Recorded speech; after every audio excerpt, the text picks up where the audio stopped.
got an interesting question that's come up for you guys.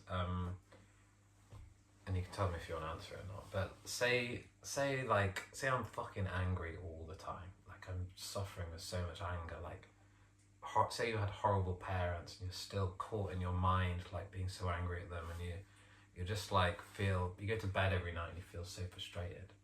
Is there what would you recommend for someone that's just feels really bloody angry all the time? Embrace it. Embody it. Embrace it. Yeah. Anger's so powerful. Yeah. It's so powerful. Yeah. I mean, I'll just answer that as I've started talking, but I think when it comes to anger, for me, I have to really go with it. I can say that about all emotions, but when it's anger, the power in that, I have to really be with it, body, mind and soul, like in every ounce, every cell of my body, my being. I have to be in it, and if I'm ruminating on something that happened like during the day, something like that, and I'm playing that over and over in my head, I'll actually speak out as though I'm having that conversation, because ultimately that's what's going on in my head. So I might say, oh, fuck you, you shouldn't have said that. So you'll say the word out loud. loud. I'll say it, I'll speak it. And that's when words can be really powerful, but there has to be a connection to the body. If you're just saying it in your head and you're like doing it unconsciously, then that doesn't really go anywhere. It doesn't go anywhere. But bringing it into the body, I'm trying to think of an example I could use.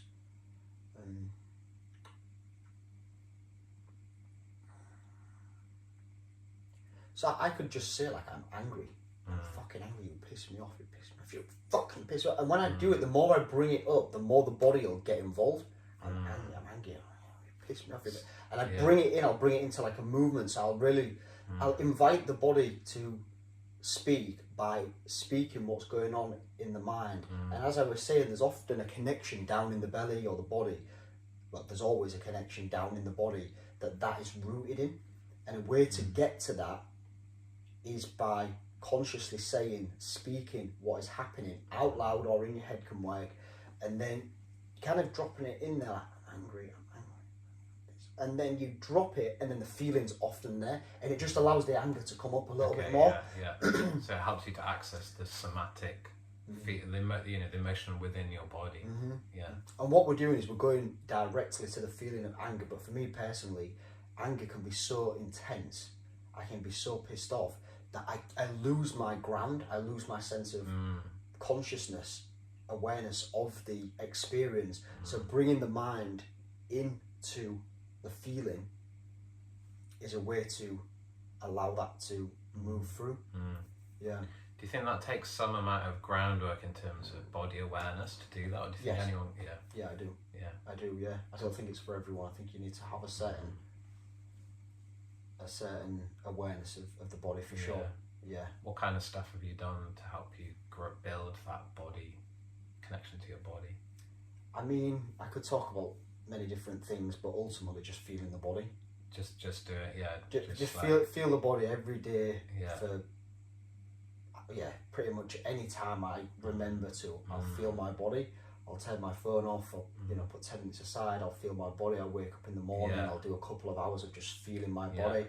And it's really a practice to feel. Like, we're so well trained in thinking and analysing that when it comes to feeling, we're just it's so alien to us. So just feel. And it could be, many years before you do start to feel. I've been doing this work for like a good 7-8 years, whatever, and I'm still on a real journey of feeling my body. I always forget to feel, but I can think like anyone else. But clearly, when you started, you knew you were doing the right thing. You knew feeling your body was something that was good for you, or else you wouldn't have carried on. You just an intuition. An intuition that thing. Just knowing that in my head, just something's not right, something's amiss. But feeling the body, and this is the beautiful thing about the body, is that it's so intuitive. And it's so much more who I am than what I can think. I'm so much more closer to myself in my body, and we know that because it's even closer to who we are than thought. Yeah. And it's just like such a, it can be a bittersweet experience, and it often is. But then sweet moments, the sweet side of the bitterness, it's like, I'm home. Yeah. God, this is like, I haven't had this experience for such a long time, and you can get all light and you can laugh and you know, there's just a feeling of deep rest. Yeah. Which intuition can come through that. Yeah. I like that. It's almost like if we're choosing to not feel, then we're choosing to disconnect from ourselves. Mm-hmm. Like, go further away. That's the choice, you know. Mm-hmm. Yeah. Anything coming up for you around anger, Chris, or like around healing? Anger? My experience with anger's changed over the years of doing this. Like the way I work with anger has changed a lot over the years of doing this. I wasn't going to talk about it in this way until you said that anger's power. And like, I was so fucking shy. When I was a kid, I was so shy. When I was a teenager, I was so shy, so insecure. I wasn't in my power at all. I wasn't in my power. I didn't know my power at all. And then I went through so much fucking suffering. The thing I was most angry at was my own mind for driving me fucking mental. Yeah. And the rage that it had for so many years to be driven crazy by a fearful mind and just not wanting it. Really, really, really wanting to be free. Like so wanting to be free. And this mind driving me mad. And that anger that built within my system was just immense. And the beauty of that is that within any energy, within any emotion, I'll say that differently, within any emotion, there's a positive potential. And with anger, one of the positive potentials is power. A fearless fucking power. Like, I couldn't sit here and do this podcast right now without having experienced so much anger. None of us probably could. I couldn't stand in front of a room full of people and teach a class. It's like, and it's not, if I was to stand in front of 100 people and teach a class, teach meditation or whatever, it's not that I wouldn't feel fear. It's not that I wouldn't get stage fright, but the presence that anger has brought, the power that anger has brought, it doesn't mean that you don't feel feelings. It's that the feelings don't overwhelm you. The feelings don't take you away from your center, because embracing that warrior presence, that warrior presence which comes through meeting the energy of anger, then it gives you this sort of whoosh, like, I cannot be fucking moved from this place. And let me just add, it's like ultimate positivity. Like to integrate anger for me is like the ultimate positivity. It doesn't mean you don't have anxiety or sadness or any other thing on that spectrum. But you have a deep sense of okayness. A deep sense of okayness. A fundamental sense of okayness. Which it doesn't matter what's going on up top, because you're rooted in that. It's like, it's just ultimate positivity, fundamental positivity. And it's a beautiful energy. Oh, it's the like best. I've done a lot of meditation over the years, and the last year and a half I've done like 4 hours plus meditation a day, and I've really gotten used to seeing the energetic truth of emotions, and the actual energetic truth of anger is such a brightness. It's so bright. The light of it is so bright. I can be like fuming about something. I lay down and say my mantras, and in saying the mantras, in meditating, I come out of the mind, and presence meets the energetic contraction of anger directly, without mind, and it's just pure light, and it just starts bursting through my chakra centers. And then I'll come into work like so blissed out, like buzzing off my tits, like really happy, no anger at all, just heart wide open. Because it's just energy, guy. Like, I'm not talking to you, but it's just energy. Like, it's energy. And when it opens up into just expansive fucking bliss energy or something like that, you know? It's like it's because you feel fundamentally okay in that emotion. You feel so okay that you recognise that there is bliss in every moment. You're not worrying about the future. You're not thinking about dealing with somebody. You're not worrying about where. It's just a deep sense of okayness.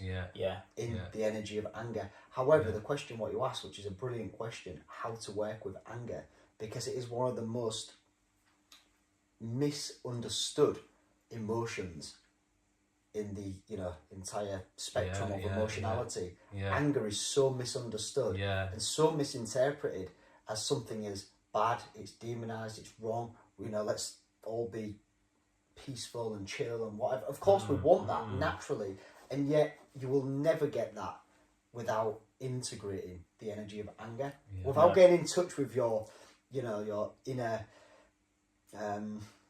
honestly, you're in a bitch, but we're three blokes. Or you're in a bad man. Yeah, you're in a bad boy. You're not gonna get that fundamental okayness. You know what? You're never gonna get the softness. Actually, the softness, what we all create, without having that hardness, that deep sense of okayness, we're never actually gonna get what we actually crave. If you're not meeting your anger, if you're not working with your anger, then it's not meeting your anger is a block in your spiritual development. It's like you can only get so far without meeting anger, without embracing anger. It's like it opens so much fucking goodness up in you. It's integration. You can be a spiritual monk on the mountaintop, or you can be happy and peaceful at home. You can be peaceful at home, but for the integration, to be busy at work, to be in conflict, to have all this crazy mad shit going on in the world, and still be in joy, and still be seeing the light in people's eyes, and still be feeling connected spiritually, is like fucking anger gives you that. Anger gives you that. So much good shit in anger. I wanted you sparked something off about speaking about being shy when you were young, because I definitely was very shy when I was young, and what I've realised since doing a lot of healing is that actually my shyness and anxiety as a young boy was actually loads of repressed anger that I had not expressed because I'd been in environments when I was young where a lot of anger was expressed by adults. And I realised that shut me down so much that I'd become an anxious and shy boy where I didn't want to connect with people, like mates in school would want to chat to me. I'd be too shy to chat to them, because I was holding on to so much anger that couldn't be expressed. And it was only later, after doing lots of healing practices, that I realised that most, if not almost all of my anxiety has come from not knowing how, or not feeling safe enough to express my anger. And through doing a lot of the healing practices, a lot of that blocked energy has moved out my body. And what's helped me a lot is, you were talking a bit about this earlier, about speaking and saying things, is that in a lot of my therapy I've learned to express all of these repressed bits of anger. So times when I've not said to someone to fuck off.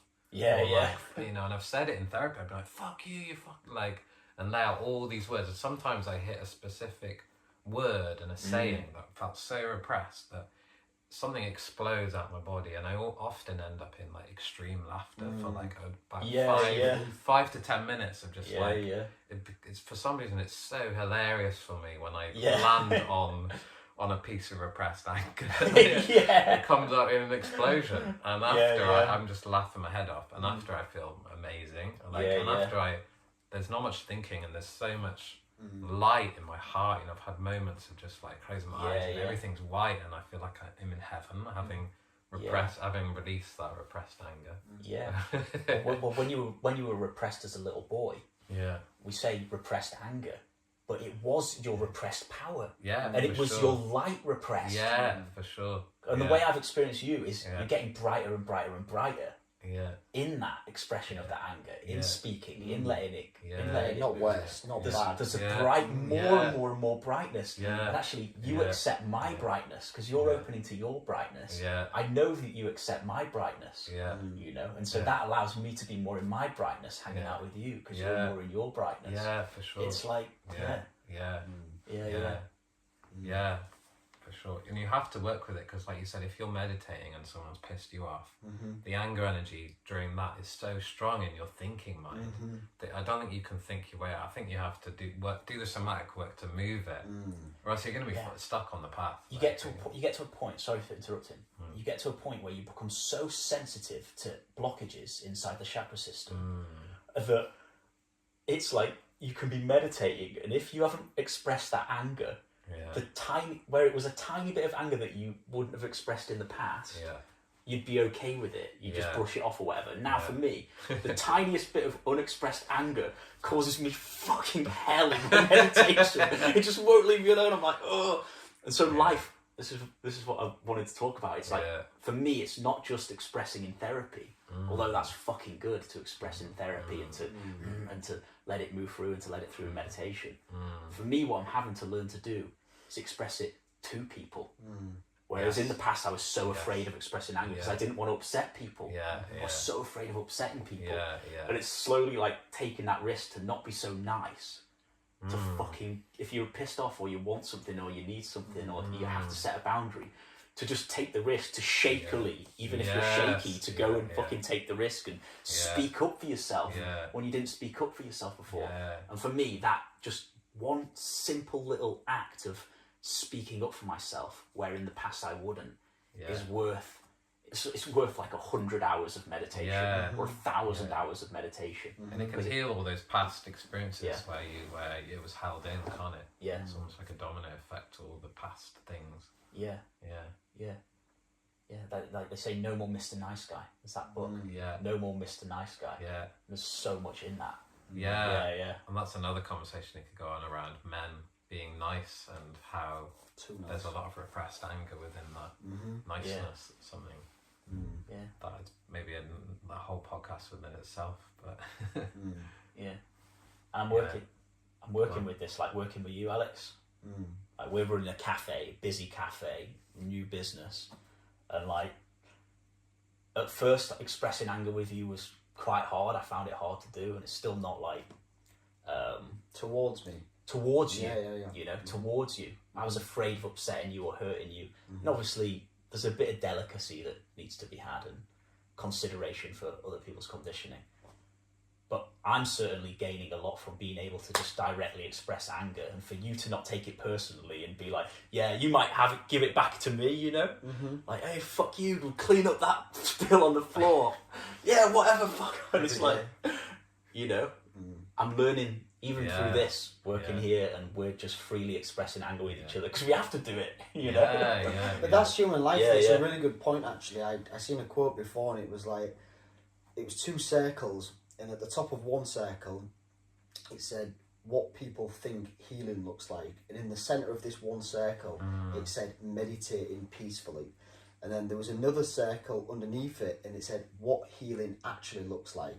And it was like, so it was like a pie chart, I think they called it. So it was in sections, and there was like one section was like meditation, one section was difficult conversations, one section was giving up bad habits, and it basically was broken down into real life. It's not about, okay, I'm a meditator now, I listen to nature sounds on a night and I'm good. Like, to really heal, or I actually prefer the word transform, to really transform, then it requires so much energy in different areas, and one of them is like dealing with people. A huge part of that is dealing with people. For a lot of people, just chilling and meditating and being by themselves is quite easy. But the real work comes when we have to interact, when we have to deal with people, because that really is at the core of our trauma, relational trauma. That is, it's our foundational primary figures as children, growing up, not wanting to upset our parents, not wanting to look bad,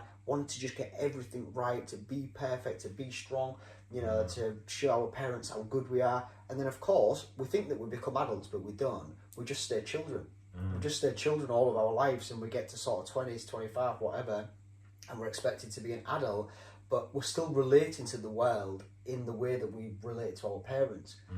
And it takes a while to get our heads around that. We can understand it in theory or intellectually, but the experience of that is like, wow, I relate to everybody the way I related to my parents, and I judge everybody as though they're going to react like my parents did.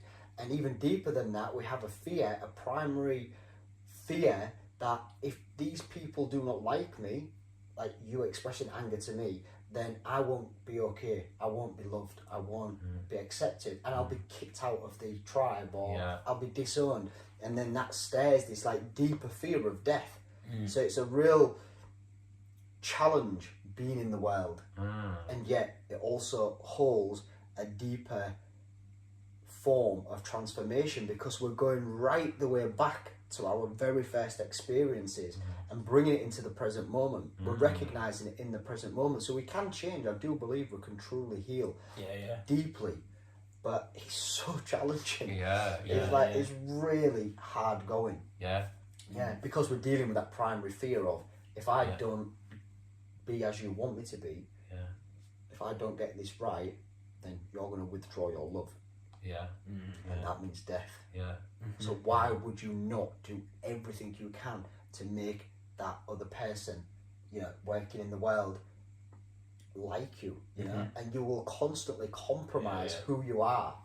And we're all doing this all the time, you know. We're probably even doing it now, you know. We're kind of like, even though we're flowing, we're talking, there's a sense of like our parents sat here, you know, how we're relating to this and how we feel towards each other in a relational sense. I was going to say one thing that came up as well as you were speaking is that often we can, if we experience anger when we were young, we can in our later life try and avoid it, which initially might give us some respite, but actually I don't think we can heal if we're avoiding trauma. We need to be back somewhat in those situations of anger so that we can somatically feel it and then start to heal it. Because if we're just avoiding anger, which like people who experience a lot of anger will naturally do, that they won't be in confrontation and they'll try and get away from it. They won't get to the place where they can have those body sensations again that they had when they were young, and they won't get to feel them and heal them and work through them. And this is why the spiritual path is so appealing to people, because people think spirituality is all about peace, love, compassion, gratitude, whatever. It's all positive emotions, but sorry, just something come in there. So it's, if you commit to a spiritual path, then all of a sudden you don't have to react. You don't have to be in the world, because you take a position of, I'm spiritual.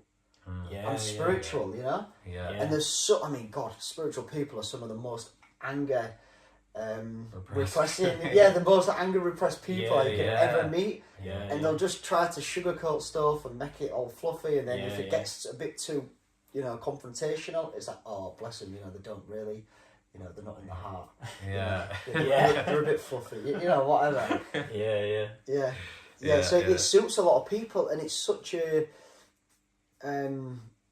unfulfilling way to deal with trauma and healing, because you just have this story and this belief running around your head that you're spiritual, and it doesn't work. It never works. It doesn't work, which is a big thing. It's not work for anybody until they get into what's really going on. Well, what's really going on is, I'm a human being. I am a spiritual being. I'm a human being. Whatever. But even within spirit, within spirituality, is that not anger too? Is that not deep, or an intensity? How can you just stay peaceful and zen all the time? You know? Yeah, for sure. Yeah, I can't remember where I was going with that. I got a little bit sort of sidetracked, but no, it's good. Yeah. Cool. Good stuff. Are we feeling like we're come to the end? I don't know. Are there any more questions or anything? It's quite fun, isn't it? I don't know how long we've been going for. We've been going 45 minutes. I think. Maybe like one little more question if we've got one. Yeah. Has anyone? One little Shall I more check, thing or to explore. has anyone got any questions?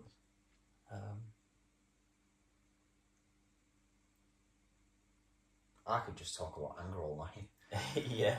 I could talk about it because right now, for me in my life, anger is something that I'm working with, and I see that as the missing piece. It's the piece that doesn't get acknowledged. It's the piece that gets pushed to one side. I've always thought I'm a spiritual person, I'm this, I'm that. You know, I tell myself these stories about myself, and never ever in them stories is anger there. It's left out, it's pushed to one side, and it's disowned. And yet, the times when I integrate anger, like if I'm teaching a workshop or I'm running a class or a one-to-one session, I consciously bring up anger because that other person can relate to me better when I've consciously processed my anger, when I've dived into it just for 5 or 10 minutes before I've interacted with someone, before I interact with somebody. People can feel it and people respect it. People respect anger. I don't mean the concept or the definition of it, but the experience of it, the energy of it. People are like, fuck yes, I like this person. Yeah. They're a solid guy, a solid lass, whatever. Yeah.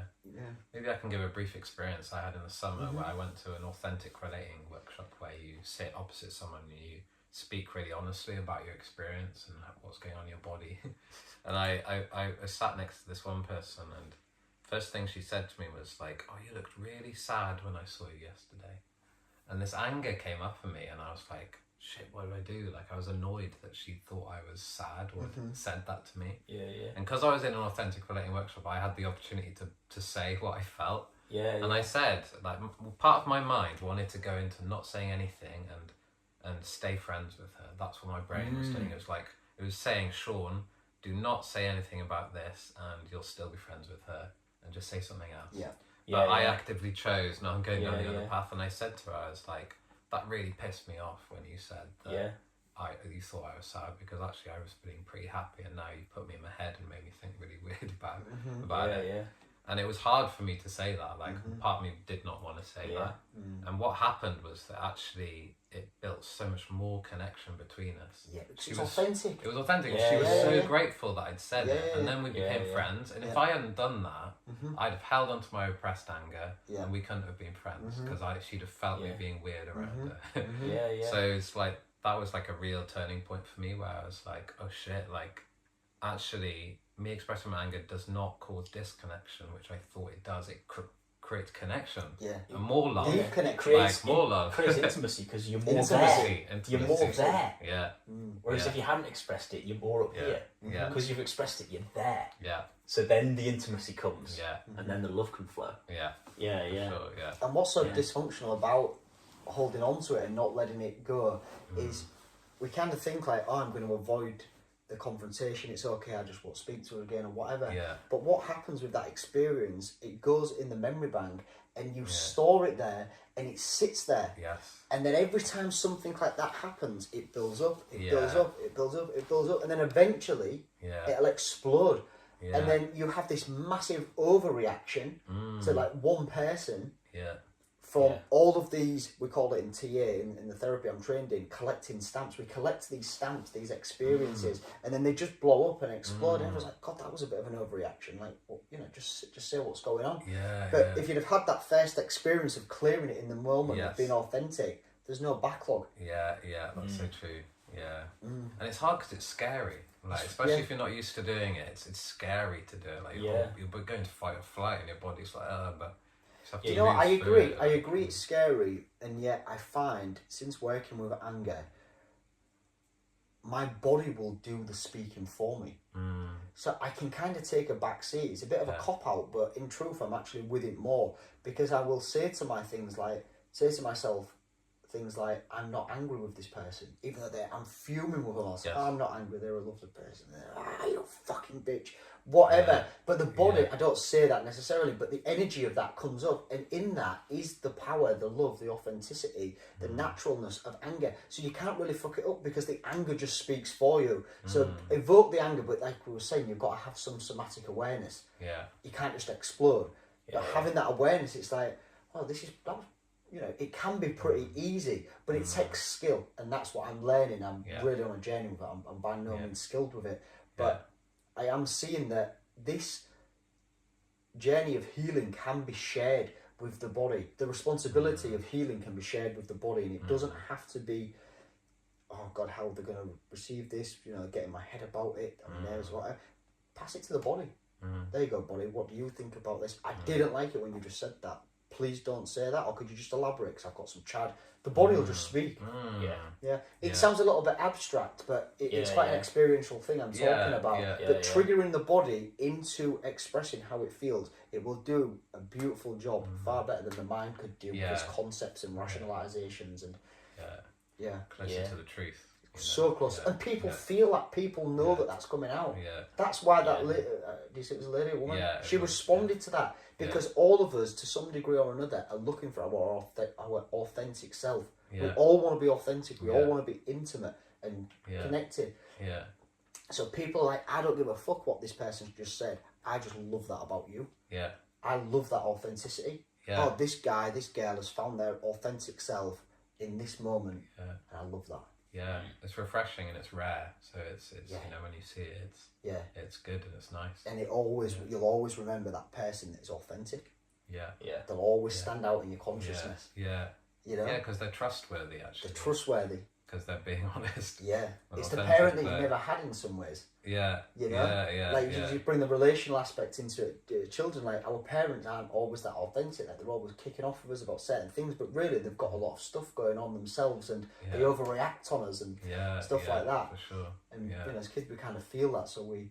I don't know, I was making that list. Yeah. You see where I was going, I guess. Nice one. Anything else to add? Before we close? My brain's just coming alive. I was half asleep at the start. I was just going to say, like, it's important to take the risk, like you said, like you did. Yeah. Like, we speak about this quite a lot, isn't it? Yeah. When you haven't expressed anger, to just take the risk, and it might come out all messy. Yeah. It might come out in you might just look really nervous and stupid. Yeah. You might be like, oh, I kind of thought I wish, and at first you're like not really like doing what you're doing, which is in the body and just directly saying it. Sometimes it might be a bit in the mind and a bit like it always will be, because it's a skill to build but that. the more you get used to it, the more you realise that you're going to be okay in it. The more, but you have to just take the risks. Yeah. If something comes up, and this is my sort of barometer for it.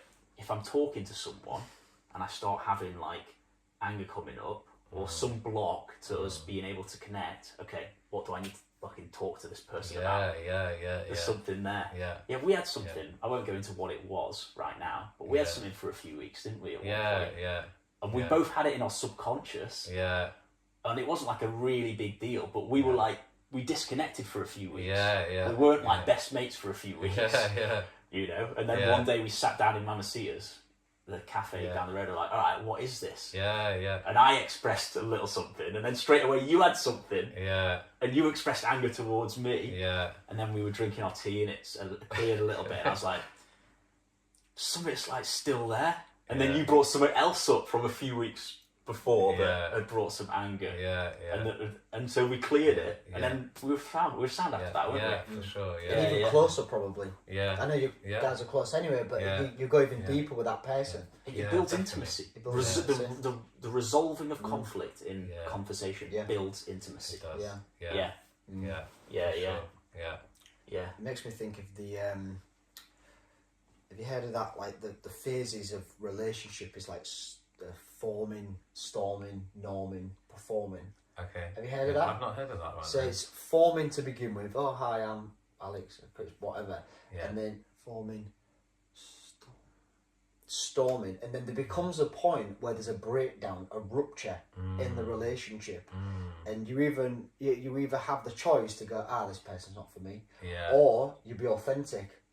This happened for me, and you bring it into the session. And if it's received and the other person can handle it, like you were saying, you was both giving a little bit back and forth, you tend to clear it, and then you go deeper, and then you can be more effective or performative in a way, or more intimate as friends. You can be closer together because you've had that rupture, and that person's a trustworthy guy or girl because they could handle the rupture. You know, they didn't just disassociate and tell themselves a story like this person's a dickhead, and you know, they confronted it, and we like that. We respect it. And, you know, Yeah, definitely. You need it, like it's so much. I'm so grateful if someone's pissed off at me and they send me a voice note or whatever and tell me. It's like, thank you, you know? Like, thank fuck you said that. Yeah, because like, you're probably feeling God. it anyway. Like, we feel on a subconscious level if Yeah, someone's angry at us. Just going back to our thing, you were having dreams, weren't you? Of me being like real pissed off at me. And then he sends me a voice note, it's like, Chris, we need to meet up, mate. I'm having dreams, you're like murdering me in my dream. And then it actually... Oh, God. I will say what this is, because it's kind of moving.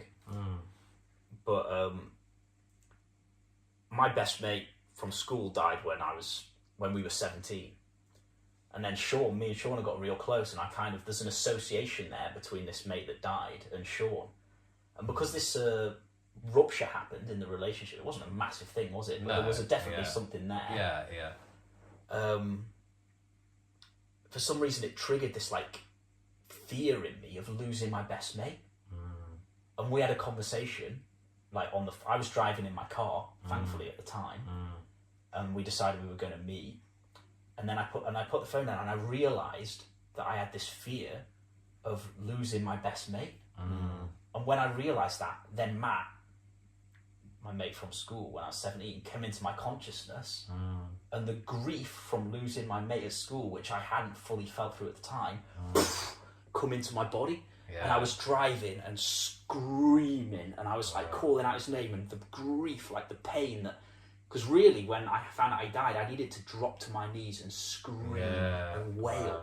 Yeah. But I didn't, actually. Yeah. I got frustrated and angry and pissed off, and I cried a bit, and I resenting and and I didn't drop to my knees and fucking scream and wail because my best mate died fucking like overnight. Yeah. And so I was just driving around in my car for like half an hour, 45 minutes, just letting this wailing like pour through my body, like pour out of my eyes, you know? And this is taking us into a completely different topic, really. But it just we hold so much in our bodies that we're not even aware of, and the little things that we have in relationship, which you wouldn't even. I didn't even know that fucking was going on for me until it dropped in after the conversation, and Matt, for some reason, whatever, entered my consciousness, and then the pain come through, and it was obvious, fucking hell, like the grief from losing him moved through my body. This is the beauty of becoming more conscious, more aware, more open into that space of awareness, and more sensitive to what's happening within your system. The more you release, the more stuff comes up, and it just can just clear. Yeah, you know. Sure. But then life brings the situations to bring out whatever is stuck within the system. Life brings. It's so intelligent. Brings the exact situation that feels kind of similar to bring the pain out, because life wants us to be liberated. Life wants the body to be liberated. It wants it all to clear out. It wants us to be every chakra center to be open. For us to be fully in the flow. For us to be shining. And so it puts you in. It brings situations for that liberation to take place. And I feel it's about intention. How strong is your intention to be free? And if your intention to be free is really strong, the stronger your intention to be free is, the more life is gonna give you these things to liberate you. I don't know if that's true, but what I know is we have a choice. When life gives you a situation which causes pain, you can meet it with consciousness, and you can meet it with the intention of, how is this going to help me to heal? Or you could go into the old patterns again. And it's always a choice. Every suffering is a choice. Use it to heal, use it for liberation, use it for freedom, or just repeat an old pattern. And it's that choice which is the intention. You know? To choose freedom. I think you're right. It comes down to the intention to feel everything and to be present with everything and not to ignore anything. And if you've got that, then healing just happens. Like like you said, the situations come up. And the emotions move and the feelings move. The willingness to face and the love for freedom. And you have the willingness to face because you love freedom. Beautiful. Cool. Okay, nice one. That's been really great. Thank you, guys. That's the end of today's podcast. We'll be back again soon with another podcast. Thanks, everyone. Thank you. Namaste. Namaste.